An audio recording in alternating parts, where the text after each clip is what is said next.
I knew something was wrong the moment I walked through the front door. The house felt different, not just quiet, but hollow, like someone had sucked the life right out of it. "Mira?" I called out, dropping my toolbox by the door. "Sophie? Max?" Nothing. The living room looked like it had been sanitized. Sophie's art supplies were gone from the coffee table. Max's toy trucks weren't scattered across the carpet where he always left them. Even the family photos on the mantel had vanished, leaving pale rectangles on the wood where they used to sit. My phone buzzed, a text from Mira. "Don't contact me or the kids. You were never their legal dad anyway. We're done." I stared at the screen, reading it 3 times before the words sank in. 8 years of marriage, 8 years of raising Sophie since she was born, 6 years with Max, bedtime stories, scraped knees, parent-teacher conferences, soccer games in the rain, never their legal dad. My phone buzzed again. This time it was a notification that Mira had blocked my number. I walked upstairs to check their rooms. Sophie's bed was stripped bare, her bookshelf empty. Max's room looked like a tornado had hit it, but not the usual toy tornado. This was the aftermath of someone packing in a hurry. Back downstairs, I noticed the kitchen table had a single envelope with my name on it. Inside was a lawyer's letter on expensive letterhead. "Mr. Merren, you are hereby notified that you have no legal standing regarding the minor children, Sophie Chen and Max Chen. Any attempt to contact, visit, or claim parental rights will result in legal action. You are not the biological father and have no custody rights whatsoever." The letter was signed by Grant Paley, attorney at law, Mira's boss. I set the letter down and laughed. Not because anything was funny, but because the alternative was putting my fist through the wall.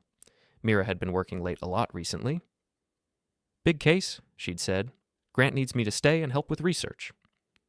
Grant Paley, the smooth-talking lawyer with the expensive suits and the BMW parked outside our house more often than I cared to count. I should have seen it coming. The way she'd started dressing differently for work. The way she'd stopped asking about my day. The way she'd flinched when I tried to hold her hand last week. But the kids? Sophie and Max were mine in every way that mattered. I'd been there when they were born. I'd changed their diapers, taught them to ride bikes, helped with homework. Mira's ex-boyfriends had contributed genetic material and nothing else. My neighbor, Mrs. Fenton, appeared at my kitchen window, probably drawn by the sound of me moving around. She knocked on the glass.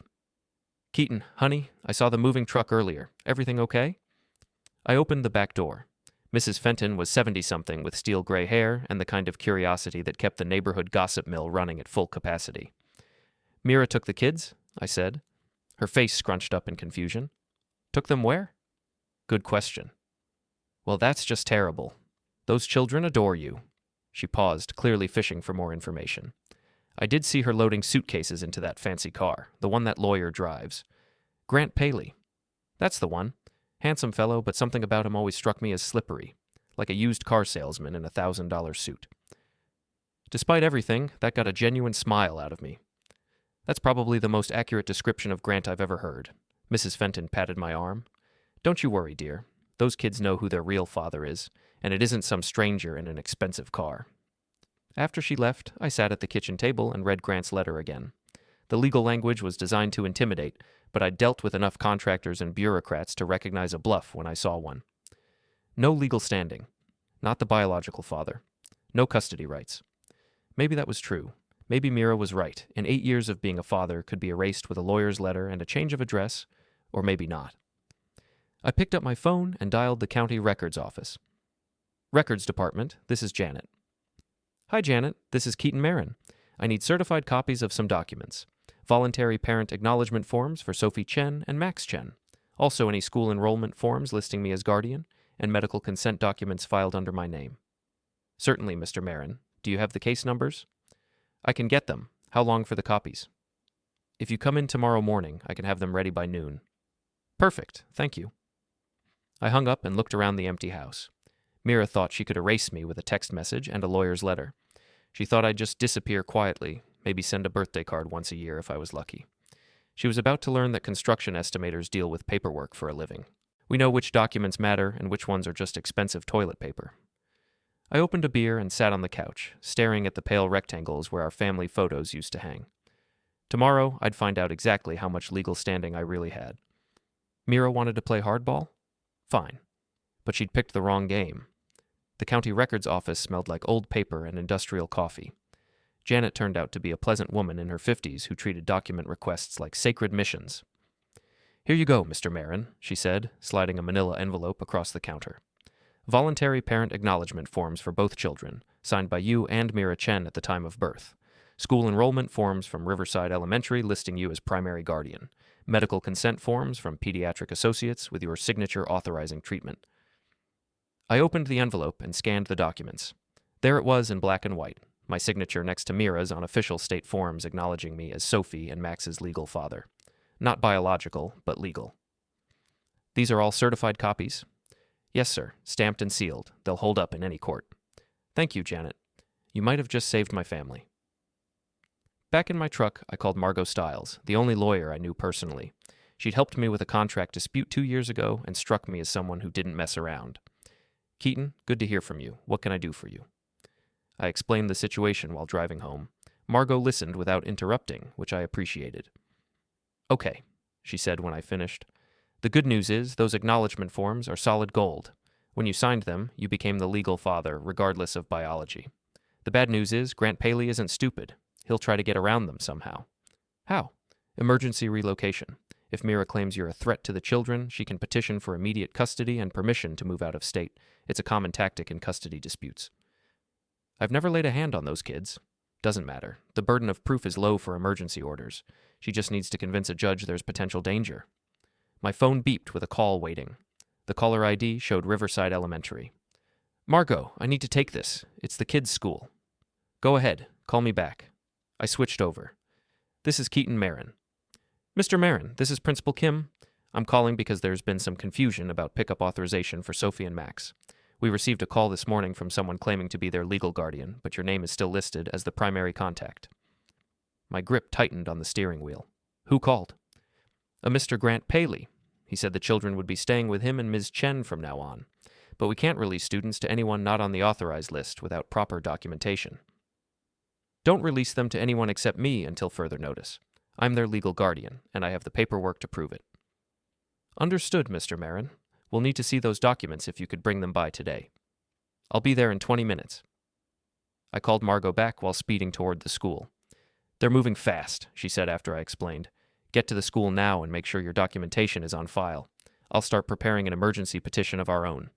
Riverside Elementary looked the same as always. Red brick buildings surrounded by playground equipment and soccer fields. I'd spent countless afternoons here, watching Sophie's soccer games and Max's Little League practices. Principal Kim met me in the office. She was a no-nonsense woman in her 40s who'd always been fair with the kids. "Mr. Merren, thank you for coming so quickly. This is a bit unusual for us." I handed her the certified documents. She reviewed them carefully, making copies for the school's files. "These appear to be in order," she said, "but I should mention that Ms. Chen also called. She was quite upset when I told her we couldn't release the children to Mr. Paley." "What did she say?" "She accused you of kidnapping and threatened to call the police. She also said you had no legal rights to the children and that we were harboring them illegally." I felt my jaw clench. "Did she say when she'd be coming to get them?" "She said Mr. Paley would be here at dismissal time with proper court orders." I checked my watch. 2 hours until school let out. "Principal Kim, those children have been through enough confusion in the past 24 hours. Whatever legal issues Mira and I need to work out, Sophie and Max shouldn't be caught in the middle." "I agree completely. For now, they'll only be released to you. If Mr. Paley arrives with court orders, we'll review them carefully." I thanked her and headed back to my truck. Time to see what Grant Paley looked like when his intimidation tactics didn't work. At 3:15, I was parked across from the school entrance when a silver BMW pulled up. Grant Paley stepped out, looking exactly like Mrs. Fenton had described: expensive suit, perfect hair, and the kind of confident smile that said he was used to getting his way. He walked into the school carrying a briefcase. 5 minutes later, he came back out without it, his confident smile replaced by a scowl. I rolled down my window as he approached his car. "Rough day at the office, Grant?" He spun around, surprised. Up close, he was younger than I'd expected, maybe late 30s with the kind of tan that came from golf courses rather than construction sites. "You must be Keaton," he said, recovering his composure. "We need to talk." "I'm listening." "This doesn't have to get ugly.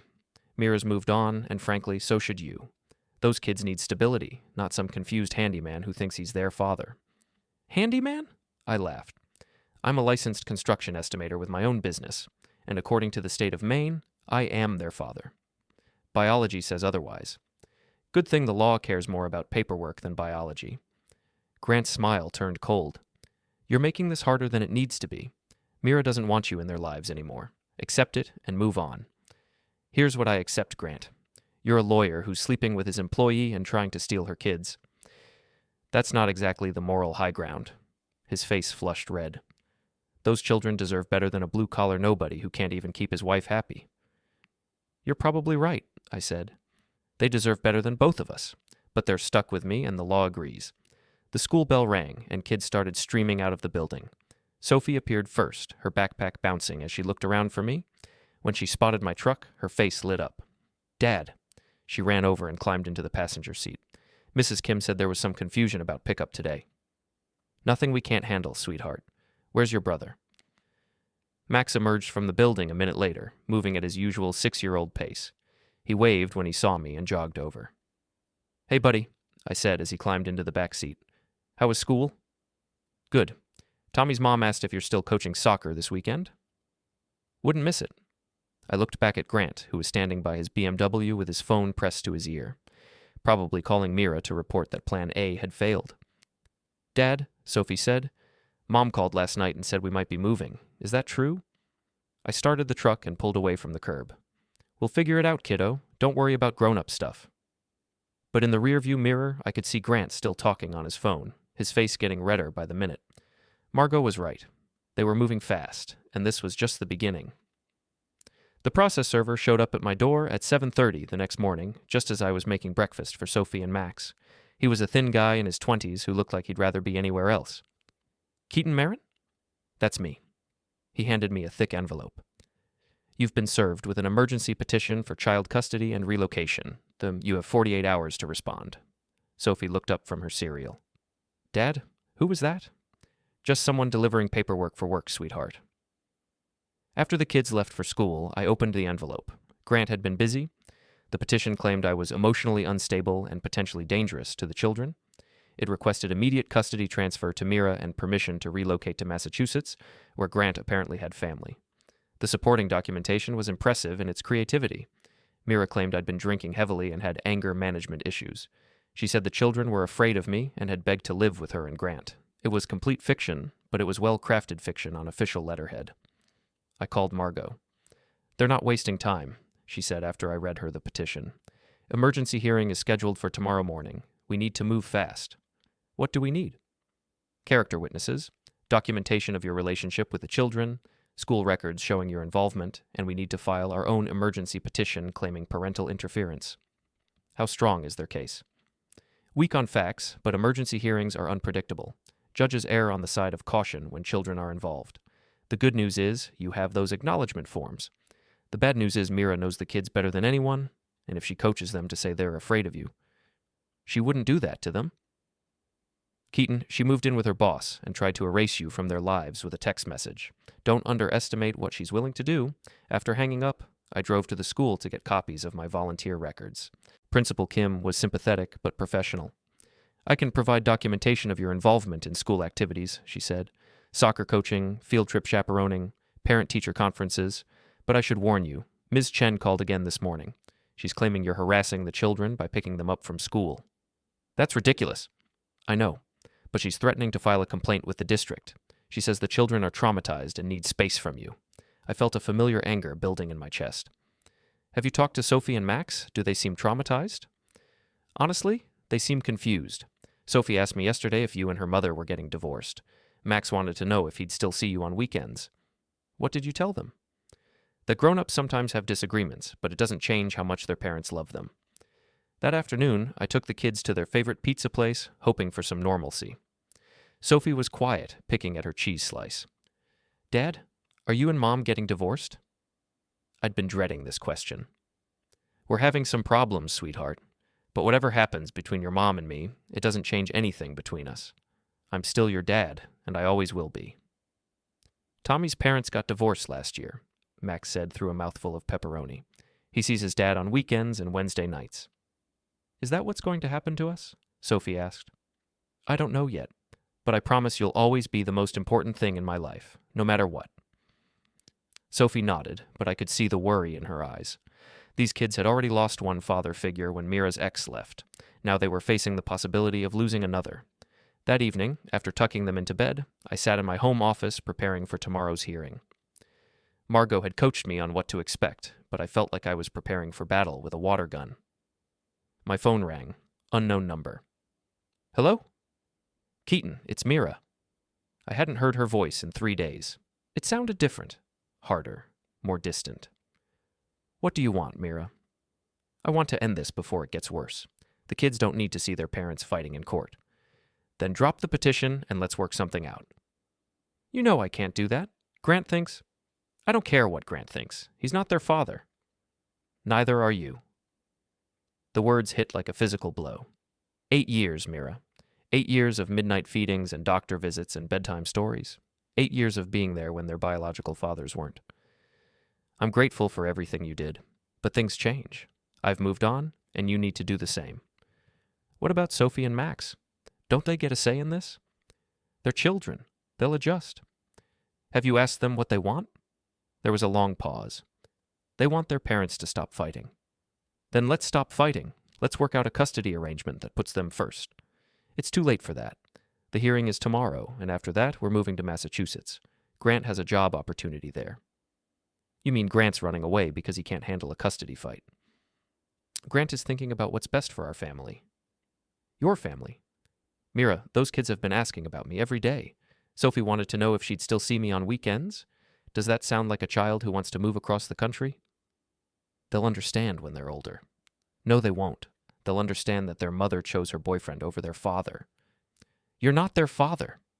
The mask slipped, and I heard the real Mira underneath, angry and defensive. You're just some guy I married who helped raise them. That doesn't make you family. Tomorrow's hearing will determine what makes me family. See you in court, Mira. Before we dive deeper into this story, I have one small request. Please subscribe, drop a like, comment, and hit that hype button to boost this channel so more people can discover these incredible Reddit stories. I hung up and stared at the stack of documents on my desk. Character witness statements from neighbors and friends, school records showing 8 years of involvement, photos from birthday parties and soccer games and family vacations, 8 years of being just some guy. Tomorrow, I'd find out if that was enough. The Cumberland County Courthouse looked like it was built to intimidate, all marble columns and echoing hallways that made every footstep sound like a judgment. I arrived early, wearing the only suit I owned and carrying a briefcase that felt foreign in my hands. Margo met me in the lobby, looking sharp in a navy blue suit that probably cost more than my truck payment. Ready for this? She asked. As ready as I'll ever be? Remember what we discussed. Answer the questions directly. Don't let Grant bait you into losing your temper. And whatever happens, don't react emotionally to anything Mira says. We walked into the courtroom, and I saw them immediately. Mira sat at the plaintiff's table wearing a conservative black dress, her hair pulled back in a way that made her look younger and more vulnerable. Grant sat beside her in a charcoal suit that probably cost more than most people made in a month. Judge Patricia Walsh was a stern-looking woman in her 60s with steel gray hair and the kind of expression that suggested she'd heard every lie in the book. She reviewed the files while we took our seats. This is an emergency hearing regarding custody of minor children, Sophie Chen and Max Chen, she began. Mr. Paley, you may present your case. Grant stood up with the confidence of someone who'd never lost an argument. Your Honor, my client Mira Chen is seeking emergency custody of her biological children, who are currently in the care of Mr. Keaton Merren. Mr. Merren is not the biological father of these children and has demonstrated behavior that puts their welfare at risk. He painted a picture of me as an unstable man who couldn't accept that his marriage was over. He claimed I'd been drinking heavily and had made threatening phone calls to Mira. He said the children were afraid to be alone with me. Furthermore, Your Honor, Mr. Merren has no legal standing in this matter. While he may have signed certain documents at the time of the children's birth, those acknowledgments can be challenged when the welfare of the children is at stake. It was a masterful performance, full of legal terminology and emotional appeals. If I hadn't been living my own life, I might have been convinced. Mira took the stand next. She spoke softly, dabbing at her eyes with a tissue as she described how I'd become increasingly erratic since she'd asked for space in the relationship. He started drinking more, she said, coming home late, angry about work. The children were walking on eggshells around him. Did the children express fear of Mr. Merren? Grant asked. Sophie asked me if Keaton was going to hurt us. Max started having nightmares. I felt Margo's hand on my arm, reminding me to stay calm.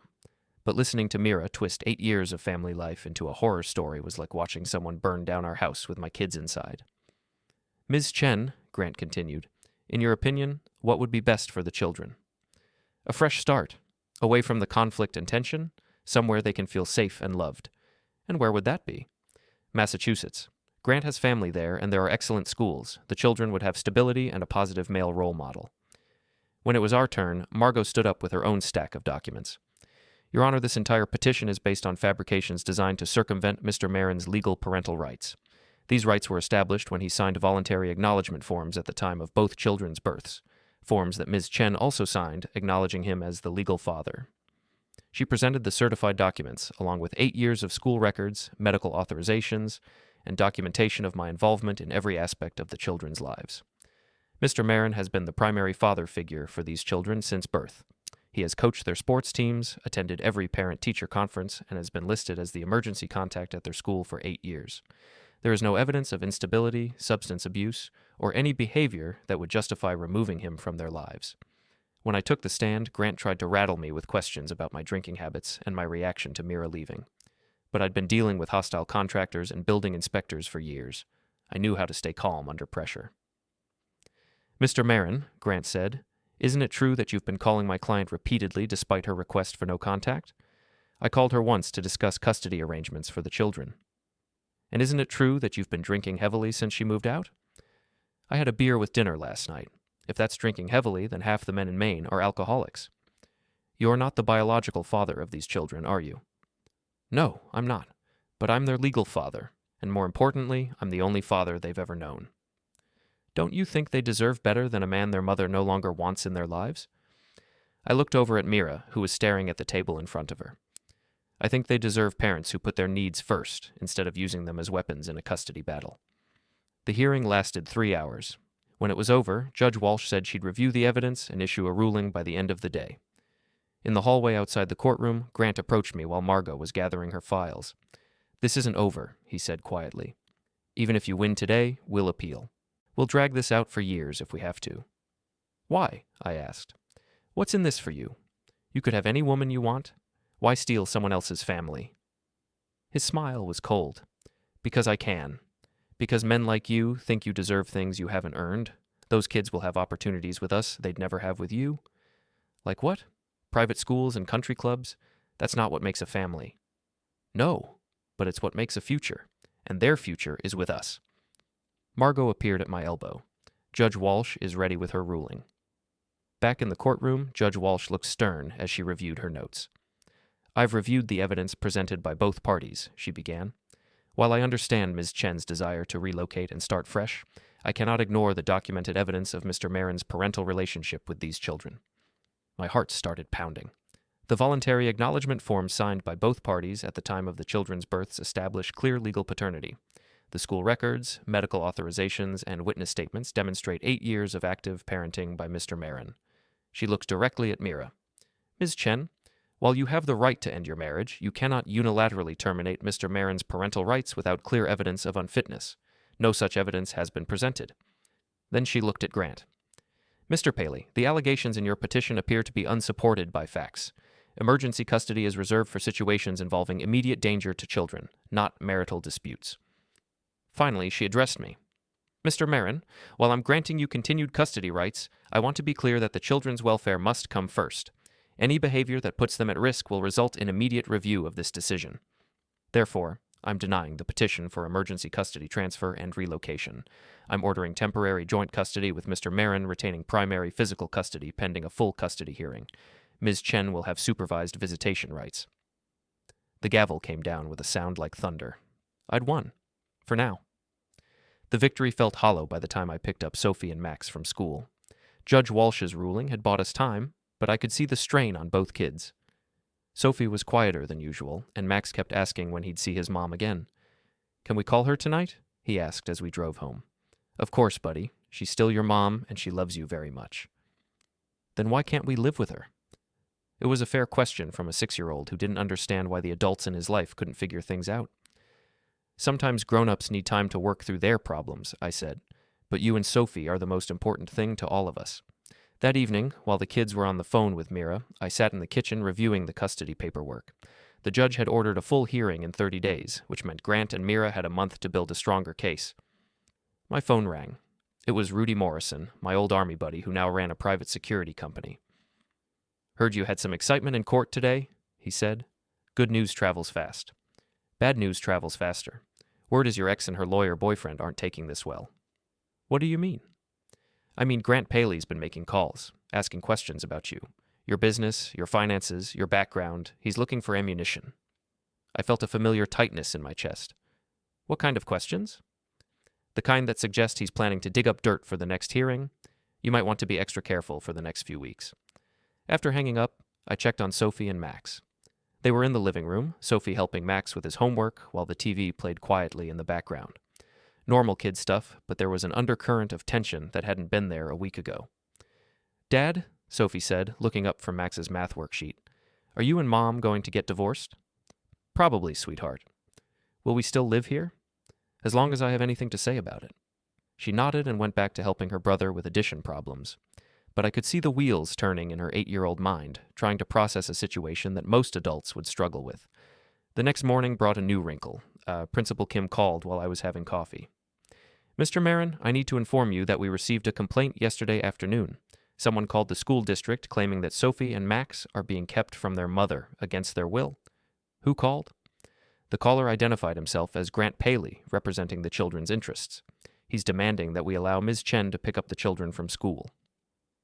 "Do you have a copy of the court order?" "Yes, and according to Judge Walsh's ruling, you retain primary custody. But Mr. Paley is claiming the order was obtained through false information." I rubbed my forehead, feeling a headache coming on. "What did you tell him?" "That we follow court orders, not phone calls from lawyers. But he's threatening to file a complaint with the state education department, claiming we're participating in parental kidnapping."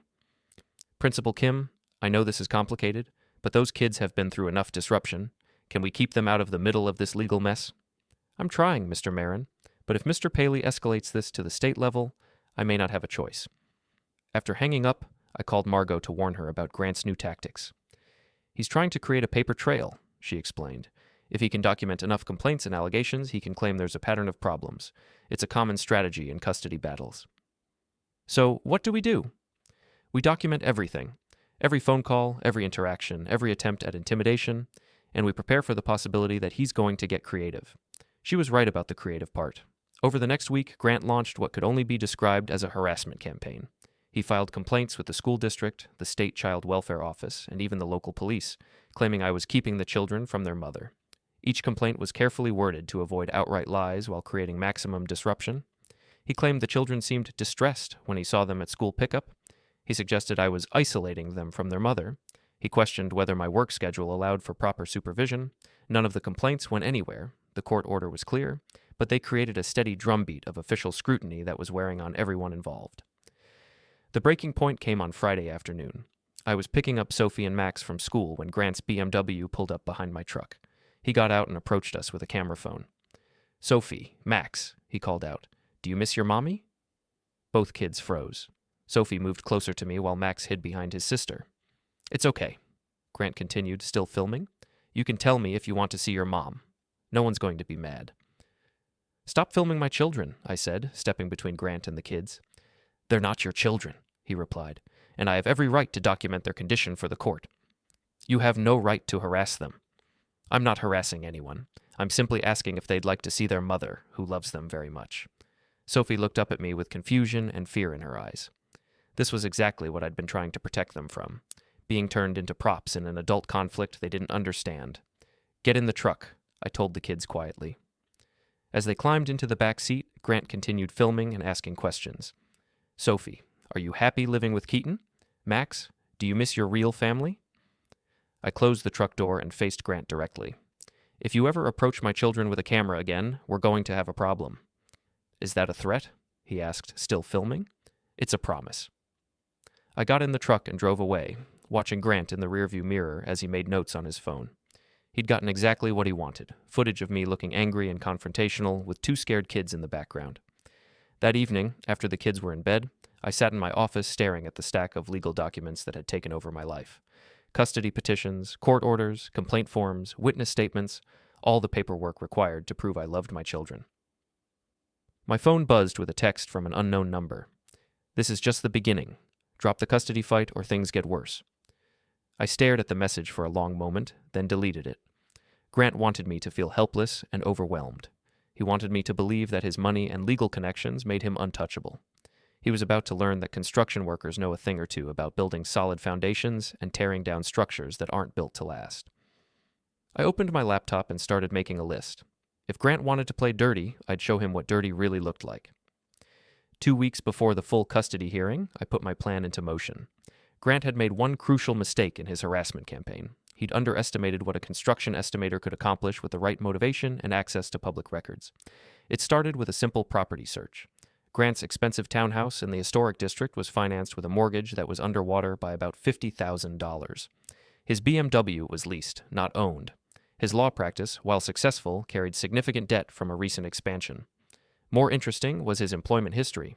Grant had been fired from his previous firm for ethical violations that weren't specified in the public records, but had resulted in a 6-month suspension of his law license 3 years ago.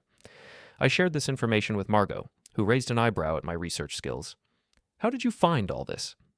Same way I research contractors before hiring them. Public records, professional licensing boards, court filings. Amazing what's available if you know where to look. This is helpful, but we need to be careful how we use it.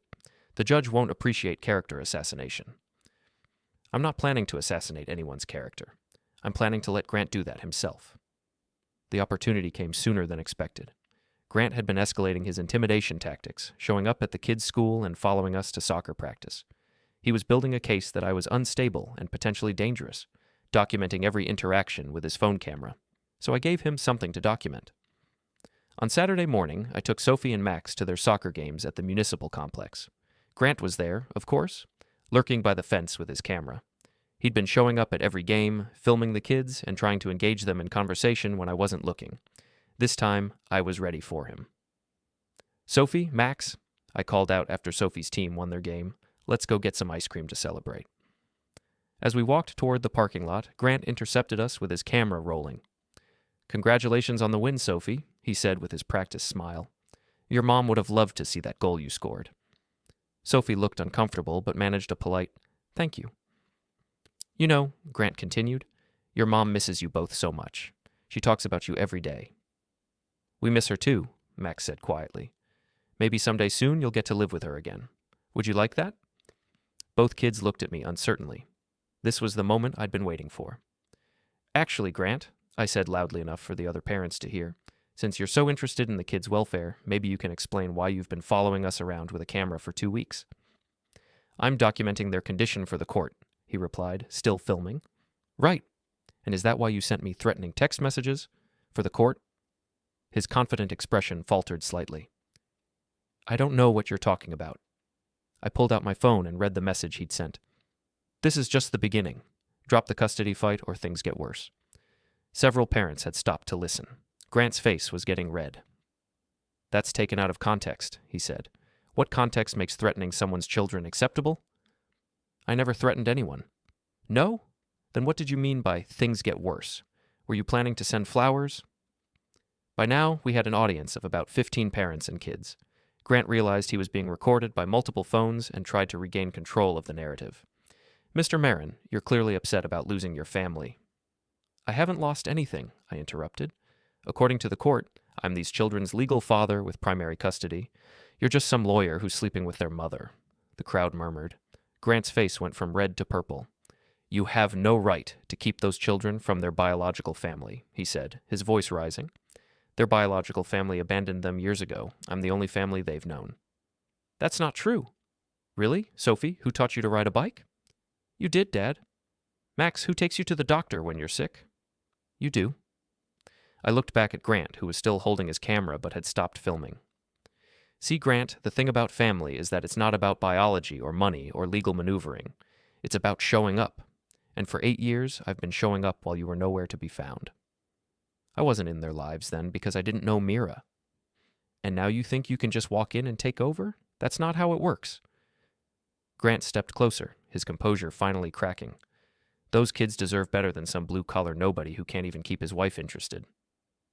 The crowd went quiet. Even the kids stopped what they were doing to stare. "You're probably right," I said calmly. "They deserve better than both of us. But they're stuck with me, and I've spent 8 years earning that privilege. What have you done besides write threatening letters and harass children at soccer games?" Grant looked around at the crowd of parents and kids, all watching him with expressions ranging from disgust to amusement. His carefully constructed image as the concerned family friend was crumbling in real time. "This isn't over," he said, lowering his camera. "No, it's not. See you in court in 2 weeks. And Grant, next time you want to film my kids, maybe don't do it while you're making threats. It sends mixed messages." He stalked back to his BMW while the other parents dispersed, several of them giving me supportive nods. Sophie and Max looked confused, but relieved that the confrontation was over. "Dad?" Sophie asked as we got in the truck. "Why is Grant so mean to us?" "He's not mean, sweetheart. He's just confused about what's best for you and your brother. Sometimes adults make bad decisions when they're confused." "Are you confused?" "About some things, yes, but never about how much I love you and Max." That evening, after the kids were in bed, my phone rang. It was Mira. "What did you do to Grant today?" she demanded. "I let him show his true colors in front of a crowd of witnesses. How did that work out for him?" "You humiliated him." "He humiliated himself. I just provided the venue." "He's talking about withdrawing from the case." "Good. Then maybe we can work out a custody arrangement that puts the kids first instead of his ego." "It's not that simple. We're already committed to moving to Massachusetts." "Then uncommit. The kids are happy here. They have friends, schools, activities. Why uproot them for Grant's career?" "Because it's what's best for our family." "Mira, listen to yourself. You're choosing a man you've known for 6 months over children you've raised for 8 years. I'm choosing a future over the past. The kids aren't the past. They're your children." There was a long silence on the other end of the line. "The hearing is in 2 weeks," she said finally. "After that, this will all be settled." "Yes, it will." She hung up, and I sat in the quiet house thinking about how we'd gotten to this point. A year ago, we'd been a normal family with normal problems. Now we were preparing for a legal battle that would determine whether I'd get to keep raising the children I loved. But after today's performance at the soccer field, I was starting to think Grant might not be as formidable as he wanted everyone to believe. Bullies usually weren't, once you stood up to them. In 2 weeks, we'd find out if I was right. The custody hearing was scheduled for a Tuesday morning in late October. I arrived at the courthouse early, wearing the same suit I'd worn to the emergency hearing, but feeling more confident this time. Margo met me in the lobby with a thick folder of documents and a grim expression. "Grant filed a motion yesterday asking to postpone the hearing," she said. "Claims he needs more time to prepare his case." "Did the judge approve it?" "No. Judge Walsh doesn't like delays, especially in custody cases involving children. We're moving forward as scheduled." We walked into the same courtroom where this had all started a month ago. Mira sat at the plaintiff's table wearing a navy blue suit, looking nervous. Grant was beside her, but something was different about his demeanor. The confident swagger was gone, replaced by the tense posture of someone who knew he was in trouble. Judge Walsh called the court to order and reviewed the case file. "This is a full custody hearing regarding Sophie Chen and Max Chen," she began. "I've reviewed the emergency petition filed last month and my temporary custody order. Today will determine permanent custody arrangements." Grant stood to present his case, but his opening statement lacked the fire of his previous performance. He recycled the same arguments about my lack of biological connection to the children and my supposed instability, but his heart didn't seem to be in it. When Mira took the stand, she seemed subdued. Her testimony was mechanical, as if she was reciting lines she'd memorized but no longer believed. "Ms. Chen," Grant asked, "do you believe it would be in the children's best interests to live with you in Massachusetts?" "I think they need stability and a positive environment," she replied, not really answering the question. "And do you believe Mr. Merren can provide that stability?" Mira looked at me for the first time since the hearing began. "Keaton has always been good with the children." Grant's face tightened. That wasn't the answer he'd been expecting. "But don't you think they'd benefit from a fresh start, away from the conflict of the past month?" "The conflict wasn't their fault," Mira said quietly. "They shouldn't have to pay for adult mistakes." When it was our turn, Margo presented a comprehensive case documenting my 8-year relationship with Sophie and Max. School officials testified about my involvement in their education. Their soccer coach talked about my commitment to their activities. Mrs. Fenton described how the children had flourished under my care, but the most powerful testimony came from an unexpected source. "Your Honor," Margo said, "we'd like to call Sophie Chen to the stand." Grant objected immediately. "Your Honor, the child is only 8 years old. This is inappropriate. I'll allow it, Judge Walsh said, but I'll keep it brief and age-appropriate. Sophie walked to the witness stand looking tiny in the formal courtroom. Judge Walsh spoke to her gently. Sophie, do you understand why we're here today? You're deciding where Max and I are going to live. That's right. And I want you to know that whatever we decide, both your mom and Keaton love you very much. I know. Can you tell me who you think of as your dad? Sophie looked at me, then at Mira, then back at the judge. Keaton is my dad. He's always been my dad. What about your biological father? I don't remember him. He left when I was little. And how do you feel about the possibility of moving to Massachusetts? I don't want to move. My friends are here, my school is here, and my dad is here. What about your mom? Don't you want to live with her? Sophie's eyes filled with tears. I want to live with both of them, but if I have to choose, I want to stay with my dad. Grant looked like someone had punched him in the stomach. Mira was crying quietly at the plaintiff's table. When Sophie stepped down, Judge Walsh called a brief recess.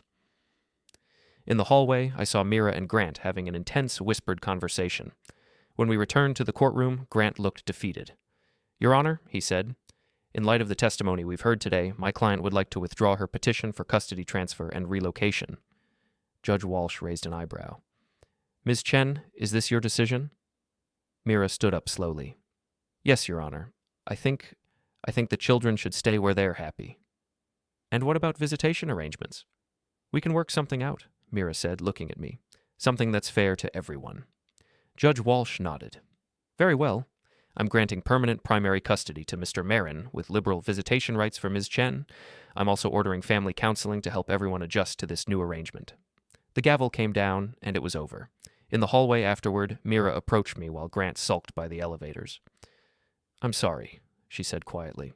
I got caught up in the idea of a new life and forgot what was really important. The kids forgive easily, I said. They've missed you. Can we really work out a fair visitation schedule? Of course. They need their mother, Mira. Just because we couldn't make our marriage work doesn't mean we can't co-parent. She nodded, tears in her eyes. I'll call you tomorrow, and we can figure out the details. As she walked away, Grant intercepted her at the elevator. I couldn't hear what they were saying, but his body language was angry and frustrated. Mira shook her head and stepped into the elevator alone, leaving Grant standing there as the doors closed. Outside the courthouse, Sophie and Max were waiting with Mrs. Fenton, who had volunteered to watch them during the hearing. How did it go? Sophie asked anxiously. You're staying home with me, I said, kneeling down to hug both of them, and you'll get to see your mom on weekends and holidays. Really? Max asked. We don't have to move? Really. As we walked to the truck, Sophie slipped her hand into mine. Dad, are you and Mom going to be friends again? We're going to try, sweetheart, for you and Max. Good. I like it better when grown-ups are nice to each other. Driving home, I thought about everything that had led to this moment. A month ago, I'd thought my family was gone forever, erased with a text message and a lawyer's letter. Now I was driving my children home to the house where they belonged, with a legal document that said what I'd always known in my heart. I was their father, and nothing could change that. Grant had tried to use money and legal intimidation to steal my family, but he'd learned what I'd known all along. Family isn't something you can buy or steal. It's something you build, one day at a time, with patience and love, and showing up when it matters. As we pulled into our driveway, both kids were already making plans for the afternoon. Homework, soccer practice, and pizza for dinner. Normal family stuff that felt like a miracle after everything we'd been through. I'd made one phone call that changed everything. But the real victory wasn't in the courthouse or the legal documents. It was in the sound of my children's laughter as they ran into the house they'd never have to leave. That was worth more than all of Grant's money and all of Mira's promises of a better life somewhere else. We were home,